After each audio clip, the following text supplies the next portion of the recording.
Welcome to On the Edge with April Mahoney Brains. Here, this is the spot where the conversation is pointed, the guests are sharp, and the responses are never dull. Welcome home, Brains. There's only one requirement to hang out on the edge, is that you open your big brain and close your small mind. Did you bring your thinking caps? It's time to put them on, because the conversation starts now.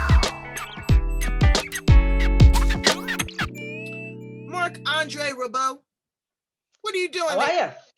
I can't complain about nothing. Welcome to On the Edge, the place where the conversation is pointed, the guests are sharp, and the responses are never dull. Brains, he was born in France. Oh, yes. And then he moved to Australia. He was in manufacturing, supply chain. I was in a corporate environment that did a lot of R&D, research and manufacturing. That's a lot of responsibility. We're going to talk about that, but he broke free. Oh, yes, he broke free, and now he is an entrepreneur. He's an entrepreneur there in Australia, and he has, well, when I first talked to him, he had 27. Now he's got 29 key questions. We're not going to go through all 29, but we're going to hit some of the high points on really what you should ask yourself and of your business to be successful. Very simple. And he says when he gives us the answer and you work with him, you are going to win. So let's welcome him here on the edge, Marc-Andre Roubaud. Thank you so much, April. Such a pleasure to have a conversation and to have a chat. And a chat that I hope is going to be influential and empowering to the people listening. It is, and then we're gonna have some fun with you too, because you Let's have some seem fun. like you're a real fun kind of guy. So let's start at the beginning. So yeah, I was like you said, I was born in France. So the traditional, typical Parisian type lifestyle, to the point where my father actually worked on the Champs-Élysées, the main avenue in Paris. You can't get more Frenchy than that. We Oh, used to you have the holidays in the south of France, all that kind of stuff. But my parents were quite interesting couple and quite dynamic. Pretty progressive for their age group. And at the age of 50, well, just before 50, they decided it would be a good idea to move to Australia. So at 50, my dad decided, right, let's go, let's move to Australia. And he had the opportunity to come to Australia. And I found myself as an 11-year-old. One week I was living the life of, in Paris. And the following couple of days, I was in good old Adelaide, Australia. And my life changed forever thereafter. I have been back to Europe a few times, and like most people, did well at school. Well, fairly well. A bit naughty at times, but I studied and naughty is good. Naughty is good. yeah, yeah. All my teachers remember me, right? um, and yeah, so I went to university, got a job, and I found myself working in manufacturing. So I've worked most of my life in manufacturing for many different companies, some well-known brands like Levi's, Kimberly-Clark, and Foamer Fisher, to just name a few that, corporate America, out in Australia. And I finished my tenure with the Australian Submarine Corporation, doing a project for them. So quite a diverse range. I've led team but one of the key highlights of my career in that background was to be able to produce twice as much with the same amount of people and using a smaller footprint in a factory. And you can only do that by really analyzing everything that you do in your business. So over a course of a project, and I really got into lean manufacturing. I had done lean manufacturing before, but over that project, we really dwelled into it. And one thing I came to realize is you can make business easier and less complicated. And by really reviewing what you're doing, you can find those pot of golds. And those pot of gold can be, making things easier for your teammate, for yourself, and for the customers at the end of the road. But it also, I'm sorry, let me interject. Can you do that without outsourcing and downsizing? absolutely. The big trend within the last decade was, okay, let's outsource everything. Outsourcing costs a lot of money. Their Yep. quality control is not necessarily there. the shipping and receiving, you can run into a big snafu by outsourcing. Oh yeah, and a pandemic can come in and Right. create havoc with your planning and just in time, Kanban, all those things are fantastic, but they require a flowing, just in time processes, and the world has come to a grinding halt. We've parts of the world shutting down for weeks, if not months on end. You get one boat in a Suez Canal that goes a little bit skewy, and next thing just adds even more complexity. But going back to what I was trying, I truly believe as the sun will set and rise every day, that every process, no matter what, can be improved. And 5% to 10% cumulative in the things that you do can mean so much in terms of your time, in terms of having less stress, and also your profitability or your revenue, depending on which side of the equation you look at. And that I challenge anyone to prove me wrong. Well, I believe you, but again, I tell people all the time that my time is worth more than my money. Absolutely, You 100%. can get more money, they print that every day, but you're not going to get any more time. And so Yep. you want to be efficient, but with efficiency, sometimes employees feel like they're mechanical animals. Yep. For example, now all these jobs are off-site. They're a lot of times in people's homes. The company has moved into your house, and what they're doing is they're managing your keystrokes. They want to see if this person is, sitting there watching Netflix Yep. or if they're actually working. Yep. Productivity can be a dirty word. So Absolutely. give us some, some from a helicopter view, some Well, suggestions. the thing is, and rightly so. And there's a big debate going on in the States right now with Amazon, right? And Oh my, the pressure that Amazon puts on its employees. Now, when I say these things, I mean it with a human face. I'm not into the how many keystrokes and how many toilet breaks you've taken. You were allocated 5 minutes and you took 6 or 7. I'm not talking about that. That to me is Taylorism, and that's just who wants to be an extension of the machine, right? right. I, I'm talking common sense approach with a value based and a human side to it. So a common thing would be, let's say that you're a salon owner, and you've got a hairdresser or salon type.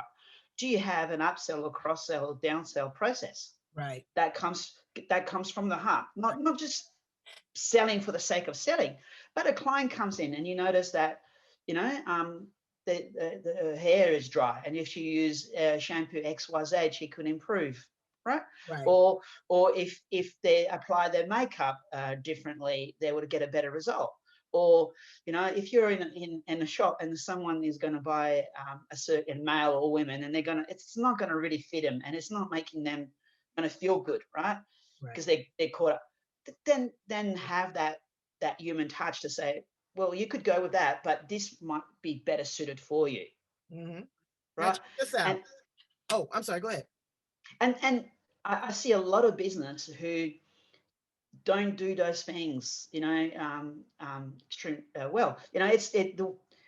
Would you like some fries for that was made famous by McDonald's, but Right. that phrase along added billions to their bottom line. Now, it's a simple concept that applied with authenticity, and I'm not suggesting to do the McDonald's with a guy, the guy or the girl at the end, and to say it as a robotic Oh type no. sentence. I'm saying it from a heartfelt, where someone has a problem and you can actually offer them a solution, either upsell them or downsell them, but still offer a solution that is applicable to them, that is going to fill their needs, rather than say, no, we don't have it, Right. or can't be bothered helping you, and all that kind of stuff. Right. There's So so you have many to different have a ways. can-do attitude.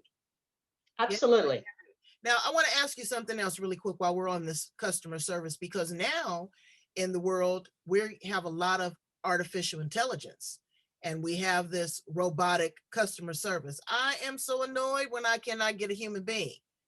Yeah, yeah. You have to continuously tell that what is it, voice response system, VRS, a trillion times that I want to go back to one, or I want I want a representative. Okay, so in these environments, they are very time efficient, but it lacks, like you said, that human touch. And Yep. that's what people want. They want that warm fuzzy still. Absolutely. I mean, I hate your said. I hate when you ring and they said, "You're a valuable customer." Well, if I was that valuable, you would be answering my call straight away, right? You make me feel special. Um, Now, I know.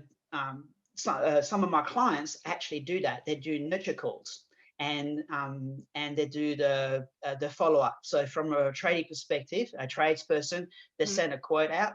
They might, how you mentioned outsourcing before, they might not have the time to do all the follow up calls, but that person comes in and does that. So from a trades perspective, they outsource that function, which frees up their time to focus on the other aspect of their business. But they're still having that, the client is still having that, are you happy with the quote? How can we address it? What's stopping you from moving forward?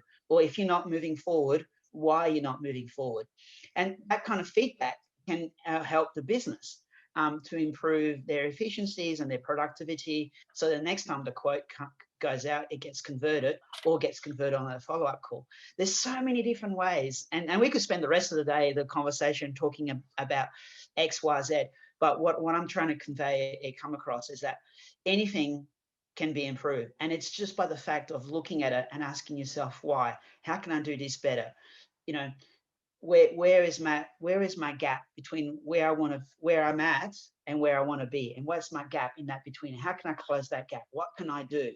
And that's the using that concept and that philosophy is very much the way that when I was working for that company, we ended up producing twice as much with the same amount of people, and without going to the extreme of being robots extensions to the machine, right? Right, right. We've we've And being we've open had to felt. feedback. I tell the people that I, interview on the show all the time, uh, we are never going to be the world that we were December 31st, 2019. 2020 just put us in a tailspin. But be open to feedback, because the way that you were doing business then is not the way that we're doing business now. It's automated. People's needs are changing. Their business model is changing. They've had to pivot. They've closed Yep. businesses, all of these different things. So, working with a skilled expert like you, again, looking at it from that helicopter view, from research and development to, sales, marketing, the whole shebang is really critical at this point for success.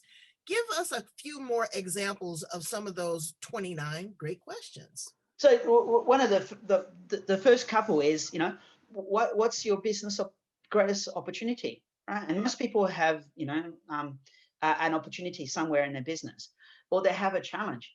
Just looking at those two questions alone can untap a wealth of, gains. Another one is, a lot of people have websites, but their websites is all about them rather than talking to the customer. If and you've got 3 seconds to actually make a connection and convey your message. So if your website is off track and you're not talking to your ideal client, you're not using the right word or the being concise, you can miss it altogether. Another clear one. A lot of people that I've talked to or worked with, they have a database full of clients or Right. people they've connected with, The low hanging fruit. They never but get the low hanging fruit. they don't use it. Oh my God. I spoke to now I don't particularly work with hairdressers. My partner is in that They really cosmetology. struggled during COVID. Yeah, They yeah, really but struggled. she's in that cosmetology training academy. So I've had dealings with them. There's a customer I was talking. I think she had like five. Let's say 400 people in her database. Now some of those names will not be correct. Address will be changed. Right? Okay. So let's say she had 400. Let's say that 250 of the information was correct. Send out a promo. Just, hi, how are you? Send out something. Even if you convert 5%, 6%, 10%. That's more than you had before. Absolutely. Now, they might have moved, they might have done something, and just by the fact that you're reconnecting with them, and especially if you bundle that with a great offer, and a great offer that's not necessarily discounted but adds value and is online with their expectation, needs, and wants, and you can convert. Another one is, Oh, I'm sorry. Before you go there, because we could talk about this all day, but I want to hit a couple highlights. Websites, as you said, a lot of people, are they really still traveling to websites, or are they looking more at landing pages because they want this information quick and slick? Also, as you said, send out an offer. Brains, it's not how many emails you send out, it's your open rate. It's how many people are paying attention to what you're sending out. And these long emails, they don't want to be bothered with that. yeah, and it's look, that in itself is a skill and an art, right? And that's not my niche. I'm not a marketer, but I'm connected to people that can do that, right? That's an art in itself. But what I'm saying is, if you have a database and you're not using it, as you as April, as you rightly point, that's a low hanging fruit. And how that a lot of businesses have a lot of hanging fruits. So, you pick this fruit, you pick that fruit. Before you know it, you've got a basket full of fruits. Now, you can eat them, you can make jam, you can sell them. There's a whole things you can do with that basket of fruits. But what I'm saying is, you now have options. You're now accountable, responsible. And you mentioned change. Now, there's a tidal wave of change coming our way, from COVID to whole sorts of effects of the pandemic and the printing of money you've made allusions to. There's all these things going on. You can either be swept by the tidal wave or you can ride the tidal wave. Either way, it's coming. So it's coming. So you can address it or choose not to address it, and that's up to each of us. We connected. You gave me the opportunity to come here and speak and have a conversation. You either take it or you don't. Yeah, and it's not personal. And people don't know how to graciously accept a no thank you. A no thank you doesn't mean to bombard you, because then you create, a bad reputation for yourself. And you've raised it as such an important point.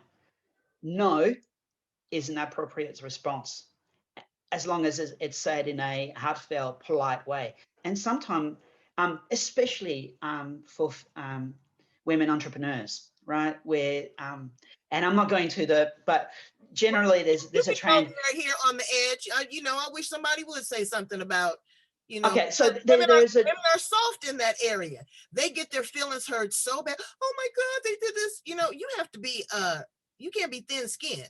You have to be and also action. It's impossible to please everybody, and nor should you want to please everybody. So sometimes saying no, I can't do this. No, I can't do that. No, my time is precious. No, I can't take more clients on. It is an appropriate response, and it goes back to also what we're sort of talking about is knowing your numbers. What in business? What is your number? We all got a number. A number that is to pay our bills, take care of our lifestyle. And for all of us, it's a different number. Some of it is just a basic survival number, and then it becomes aspirational in terms of wealth creation, the magical six figures or behind. But there's always going to be a number that you need to cover to live. Once you understand what the number is and you work backwards, or how many clients do I need to get to meet that number? And then you build a structure around it, you build a system to support it. Now, I've already mentioned that I'm not a marketer, and 50% of your business should be about. You're not a marketer? You're doing pretty doggone good. You better add that to your resume, because Okay, exactly what the market from a sense that I'm not going to write you a Facebook ad. I'm not gonna do that kind of stuff, right? I'm not going to be the copywriter, and so from that marketing sense of the equation. Yes, I am marketing myself right now, right? This is it's 50% of your business is marketing, and you better be good at some aspect of it, and what you're not so good, as you mentioned before, you outsource if you can to others, or you create, the revenue so you can outsource and make it easier for yourself. And everything is a sales job. It- Everything is a sales job, Brains. People say, oh, sales is sleazy. Sales is smart. Sales is psychology. You've got to get into the mind. You've got to sell value. It's not just about a widget or a pen or a conversation or your look. You've got to sell to what people need. You've got to color in the white spaces. You've got to be a good listener, right? Absolutely. Yeah, and we sell all the time. All the time. We sell a restaurant, we sell a movie, we sell a book, we sell ourselves when we go out on a date, right? Everything is a sales job. The it most depends on what again, who's buying. That's right, and some selling is monetized and some is not, and you can't always be selling from a monetary side of thing. And you're right, we solve problem. So if I was to nut down into what I actually do, I make life easier. I had this epiphany not that long ago, and it's strange. Sometimes you go like, oh, I've spent my whole entire life, my corporate career, and now my entrepreneurship in my own business, making life easier not only for others, for myself. Now, I don't like to work necessarily. I don't like to. I like to move from busy to efficient.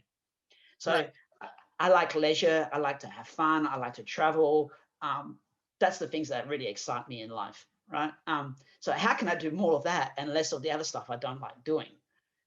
So I've always, from my career in supply chain management, how can I make my life easier for myself, then easier for my team, and easier just for the people around me? Because supply chain can be extremely difficult, complex, and hard. Don't go out there and make it even more complicated than what it needs to be. But it's also valuing the people that are on your team and allowing them to their input. Okay, absolutely.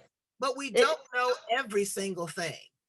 It's impossible. There's no one person that knows everything. And you could be missing out on such a valuable niche or, a tweak here or something from a person that does this job every single day. And a lot of times in these corporations, Marc-Andre, they don't value the employees. You just come in and you do what you want to instead of engaging them. Also, another thing I want to throw in there is, Brains, when you work at a job, cross reference, learn other positions. It makes you so valuable. It makes you valuable. You can move up, you can move out, you can create new positions. That's very important. But you also said, impact. You want to be impactful. And everybody thinks they can be an entrepreneur. Can you tell them, Marc-Andre, everybody is not geared to be an entrepreneur. You can end up being entrepreneur. Yeah, look, there's in my business, there's two sides. There's the working on. So I'm an employee within my own business. So there's part of me that is the employee, like where I need to do stuff. When I'm delivering the coaching, I'm an employee within my business. I'm delivering the coaching. When I'm sitting back and I'm thinking how I'm going to get clients and stuff, I'm the entrepreneur. Okay, how do I create the piece of content? How do I go out and create the business? So there's two different sides, and some people are really great at the working part, and some entrepreneurs are really bad at the operational side, right? They're great at the thinking of the concepts and the big picture, the helicopter view, but when it gets to the detail of actually doing it, that's not their forte. When you're a solo entrepreneur, unfortunately, you got to wear all the hats. But as your business grows, then you can really, okay, what skills am I lacking? Who do I need to bring into the team? He or she into the team. How's that person going to fit into my business, so they can bring in value for themselves and to the business? How they're going to contribute? All that stuff is so important. But you need to understand first how you, as an entrepreneur, what kind of business you want to have, and what is it going to look like, what systems you're going to create, who are you going to serve, all those fundamental questions. They're such an important part to first address within yourself. And I'm a systems guy, so I really believe that everything should be documented, and structured. So as you scale, as you bring more people in, they understand, your values, your culture, who you're going to serve, and you're non-negotiable. I think that's one of the key things, so important in terms of, I have knocked back clients because I knew they're not right for me, because our values was, I respect their values, I respect their approach, but we don't see this. We there's one reality, and we have a total different perception of that reality. And Exactly. And it's and not all about the dollars and cents. no, A lot of times in business, Brains, that you need to learn how to barter, and you need to know how to negotiate. Don't leave money on the table. Sometimes you are going to have to edit and filter what Marc-Andre said is that number. You know, yeah, you might come in and say, hey, let's work on this coaching opportunity and I charge 5,000. Well, this person may have to pivot, may need to pay their mortgage, and they can come in at 3,000. Would you rather have a $3,000 deal or no deal at all? You have to yeah, and figure out where your benchmark is.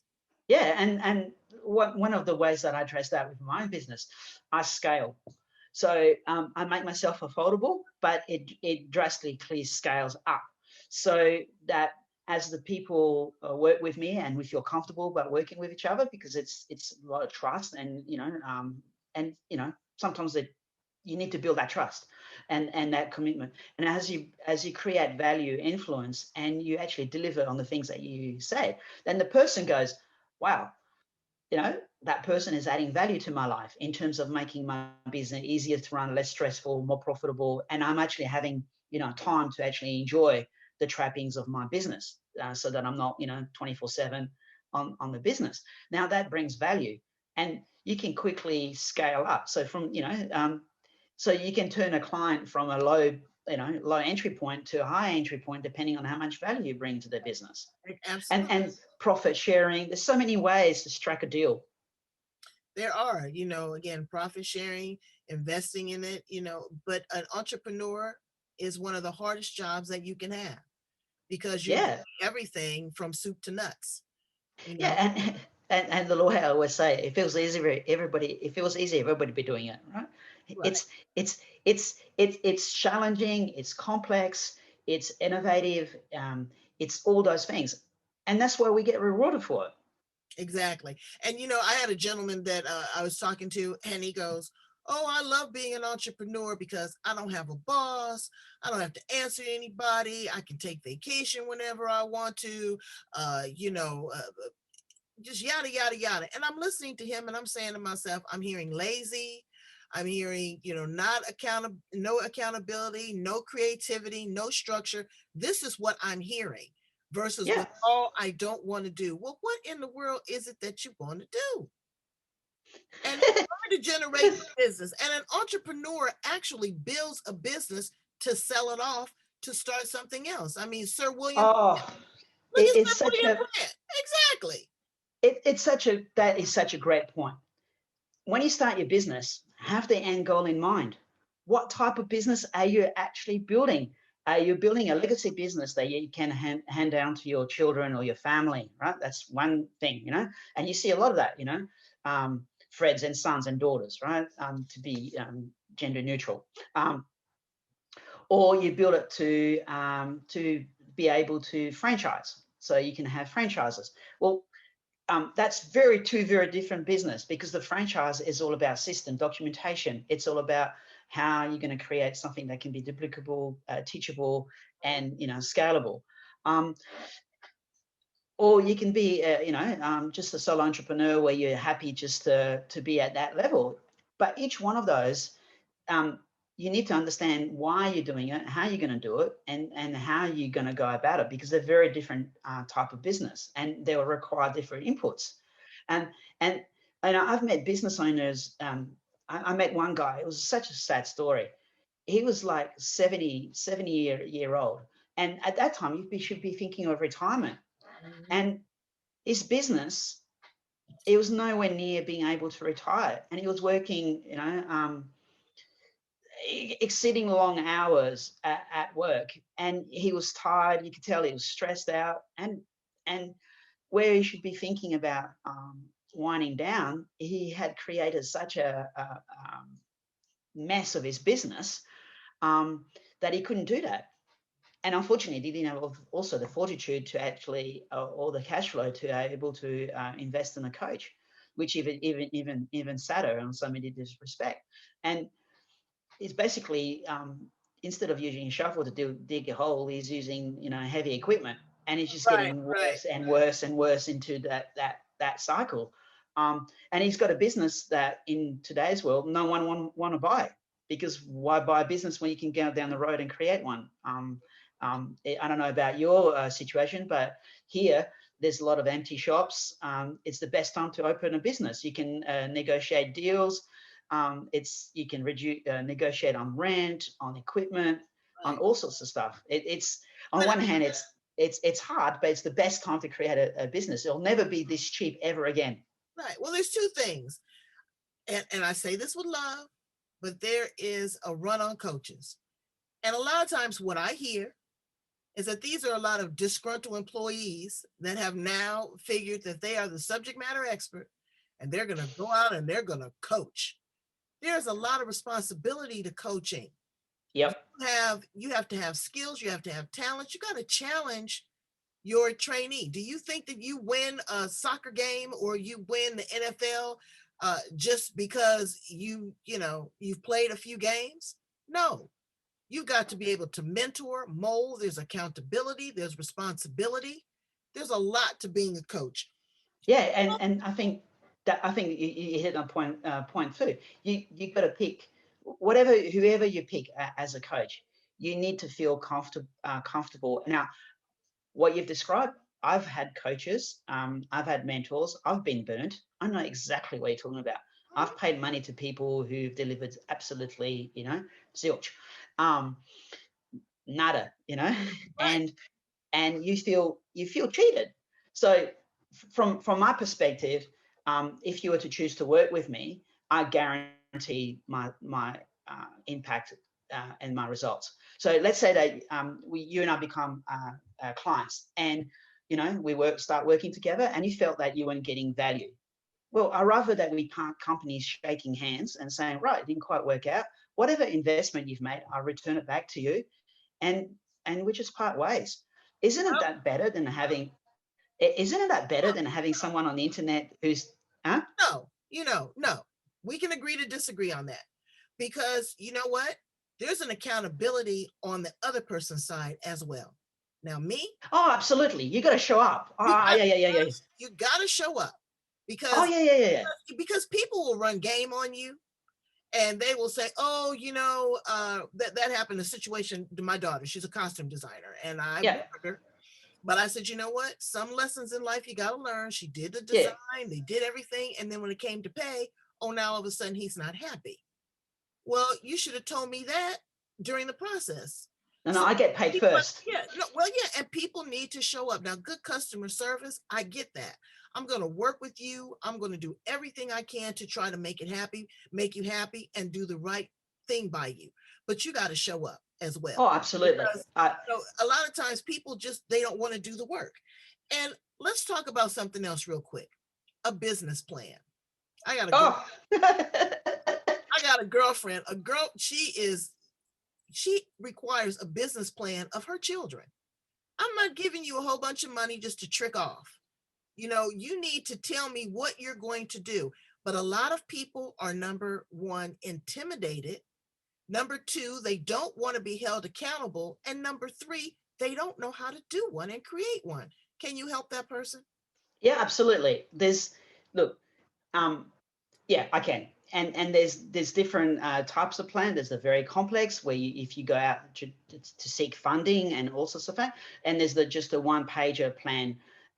A plan is better than no plan. Right, because if you fail to plan, brains, your plan is going to fail. Look, one of my favorite saying, there's people out there, and some of my friends, who have planned their wedding more than they've planned their life. So, the car is going to come at 12:05. I'm going to be ready. It's going to take 20 minutes to get to the church or wherever I'm getting married. The other guys, the flowers are going to be perfect. It's strategic down to tactical, strategic, and it better go right? Because otherwise Bridezilla will come looking for you, right? So there's huge, but then you're asking the rest of their life, oh, no, why would I want to plan that? Why would you plan? What's more important, your wedding or your entire life? Yeah, well, I mean, their living will and trust, their tax documents. Who's going to be responsible for, the business if something happens to you? There's so many things, but you can't. Again, they say you can't plan for everything, but you better try to figure it out, brains, because you're going to be jacked up. I want to have some Oh, fun look, with you. Oh, go yeah, ahead. the thing, imagine the people that had planned for contingencies prior to COVID, Mm, right? Who had a nest egg, who had a what if scenario. And now I know some businesses around and I've worked for some. They had all sorts of contingencies, from catastrophes to all sorts of stuff, right? At the big corporate level, right? So those businesses that actually went through that process. Now, would you think that they were better able to cope with that situation? Now, they still had challenges, they still had problems to solve, but at least they had a nest egg.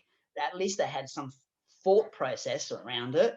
right, To the ones that went, oh, what right. do we do now?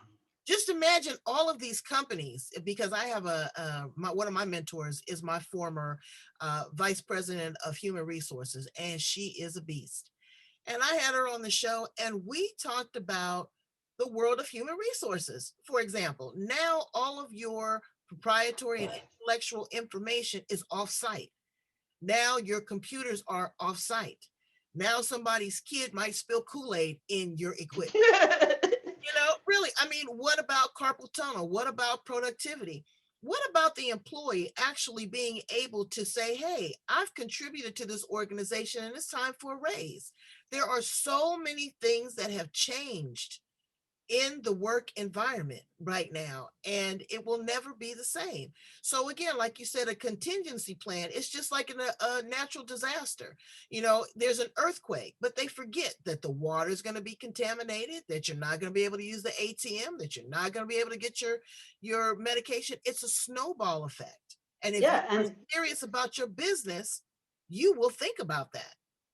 and I mean, my parents grew up during World War II, so I'm well versed in shitty times, to say, right? My mum lived very close to where D-Day happened, so she had very vivid memories. And if I wanted to ask my parents about that kind of scenario, I just asked them. They've now passed away, and my grandma was born during World War One, so she lived through World War at the end of World War One, World War Two, and the Great Depression. So it's amazing how many people don't want to learn from history or just branch out and just ask people what happened during those times. But more to the point, we lived for the first time in the whole of the world history where we had a total shutdown of the economy, both from the demand side to the supply chain. That has never happened before. And there is such wide-ranging ripple effects that are now happening. The pandemic is one thing, but the socio-economic dislocation, challenges, you just mentioned, there's some people who will never go back to the office. Now, for some people, that's their life, because they don't just go to work. It's, they go to work and talk to their friends and mingle.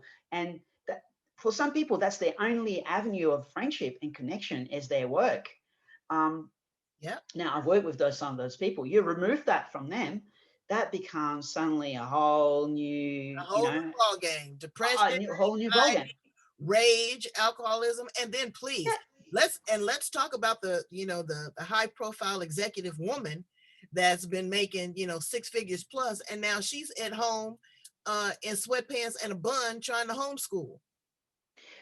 and why is it that it's the woman that does the cooking, the homeschooling. Why is it not the men that showing up? Right now we get start a whole Yeah, new yeah. conversation. Well, you know what? And there's a lot of men because Mr. Magnificent's a good cook. But but the caregiver, the caregiver, there's a lot of responsibility. Yeah. So let's have some fun with you.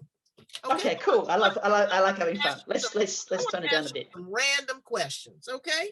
Sweet as. What is your favorite color and why? Blue. Blue. Oh, well, that just rattled off. Why? Oh, because my mother just made me wear blue all the time, and it's just I'm social conditioned to. It's become quite a bit of a joke because when I wear a different color, he goes, "Oh, well, you've run out of blue shirts." Oh, So, wow, wow. So that's a part of your characteristic. If you were an animal, Marc-Andre, a line after my star sign. okay. So you're a Leo? Yeah, absolutely. Me too. And so why do you like lions so much? Is it because of their predatory nature? Is it because of their strength? Is it because of their dominance? Why? I think a very majestic creature resonates influence and power, and sometimes just a simple roar will take care of the situation. You don't need to necessarily be overtly offensive. Just the other people, just being a lion, people just around you go, "Wow, he's a lion!" Right? You could be the worst lion in the pack, but because you're a lion, other people will react to you as, "Oh, he's a lion!" Right? Um, You know what animal I would be? A party animal. Yep. I'll make it easy for you. I'll make it easy for you. Um, this is a serious question. What gift do you want to leave the world? I want to make a difference. Okay. I want to be a difference maker. It's actually in my Facebook profile. And your Facebook profile, Difference maker. difference maker. All right. Okay. Okay. So, So I want to make a difference to my life, to my to people associated with me. The more in my immediate circle, and I want to have a greater influence. One of the reasons I'm doing what I'm doing, and the reasons why I'm here talking to you. and that's exactly why I'm doing what I'm doing because I want to be an influencer and I want to create impact. I'm not just here to, because it's cute to be on camera. Yeah, no. I've worked in television, I've done that. I want to deliver messages. I want to interview great people that are pouring into the world that are really making a difference and Yeah. expose the underdiscovered talents like yourself. People don't really realize what a wealth of information that you're providing just, in a 30-minute, 40-minute conversation. But could they imagine how their business could thrive and soar if they work with you for 2-3 months? It could be revolutionary.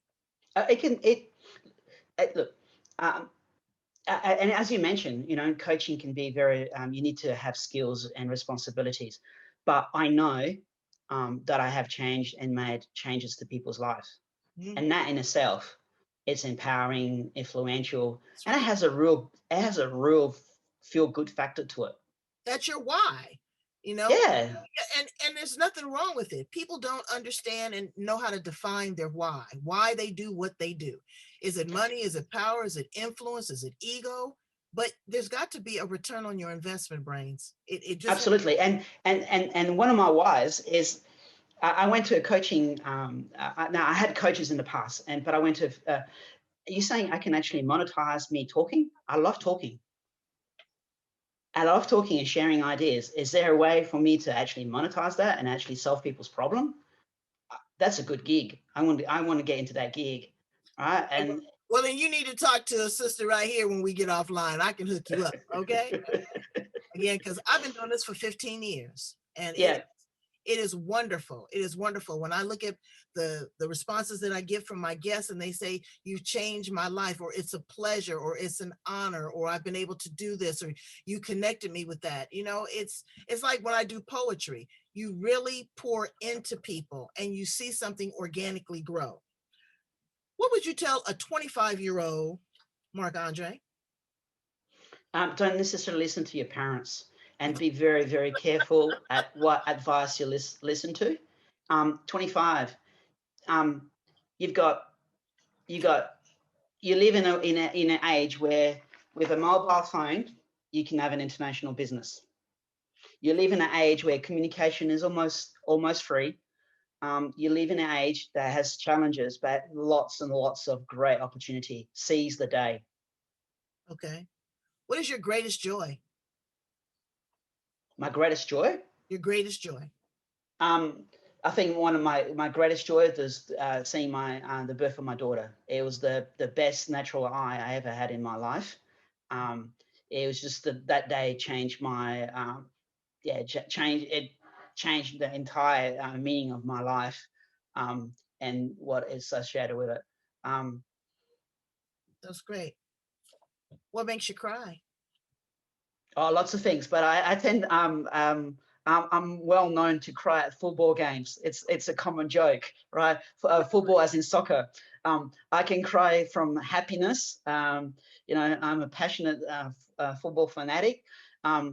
So I have I was in Argentina traveling and I walked into the stadium and I burst into tears. And the person, why are you crying? I said, in 1978, as the first World Cup that I watched with my parents, I'm thinking of my dad. My dad passed away. Maybe he's seeing me now. I'm at, the Monumental. I'm about to see Messi play. What could be better than this, right? Well, that's I've cried when my team has lost. I've cried when my team has won. I'm about to cry now. Okay. All right. Well, don't cry right now. No. All right. But I think it touches a real emotional thing for me. It has a lot of deep-seated conscious or unconscious triggers. Exactly. Because you know why? And what I'm getting from this is that you're a team player and that it's not just about you. It's about the whole conglomerate. It's about everything that you bring together. It's about how you pepper on the prettiness, how you It's work funny. with people. It's funny you mentioned that. I'm a football soccer coach. I coach under 12, right? And I told them exactly the same thing. It's a team sport. You got to celebrate the individuality of each one of you and the creativeness, but you're playing as a team, and you can't win soccer, football by being individual. It's a team effort in which the individual shines and creates, right? You can't stifle the individualism. And to me, there's a lot of correlation between football, soccer, and business, where you need to work as a team, but you need to celebrate the individual and reward the individual for their greatness and what they contribute to the team. Absolutely. Because I'm big on that. I love to make people happy. I love to, tell you how you can shine. I love to, lift you up. That was one of the things that a great mentor, Arun Serene, told me years ago. He says, April, he says, I want you to be the kind of bridge that carries other people safely across. Cool. And I was like, wow, that was a lot of responsibility, but I totally understand it. Marc-Andre, you have just been the best and we have been on fire. I want you to come back and talk to me and come to one of my podcast potlucks where we just sit around and have a makeshift potluck and talk about all things that are important because again, you are a team player and you know how to, manufacture, chain, uh, do the chain supply, coach. Yeah. So there's a lot of great stuff. Please tell my brains how to get in contact with you. So they can reach me through Facebook and Release for Life Business Coaching. For Life is one word. Or they can type my name, marcandreroubaud.com. Both ways they will be able to reach me. One is through Facebook and the other one is my website. And the B is silent on Roubaud. Yeah. It confuses in Australia. And especially having a Marc-Andre as one name, and then Roubaud at the end, it just confuses everybody. But even Marc-Andre in France is unusual. Parisian in him, brains. Okay, that's good. That's absolutely good. Thank you again for being on the Edge, brains. I ask that you go back and listen to other edgy conversations because we go in hard. We're going to give you what other people are not going to give you on any other podcast because we are unique and we are for the elite. That's why I call you brains, right? So I'm going to put all your information on the back end of this. I challenge you to go in and make the phone call. have a consultation, do a great Zoom question. Again, we only touched on a few. He's got 29 questions. Okay. And if you get to at least 5 of them, I bet you that you can see a huge percentage and a huge increase in what you produce and what you manufacture in your world, being an entrepreneur or be a big corporation. Okay. Thank you so much. Actually, my that consultation is 100% free, the last 45 minutes. And my guarantee is I'll find you 50K or more in 45 minutes or less. That's a guarantee. Okay. Now you better run, not walk on that opportunity. And if you sleep, the only thing that comes to a sleeper is a dream. Thank you. Bye, Brains.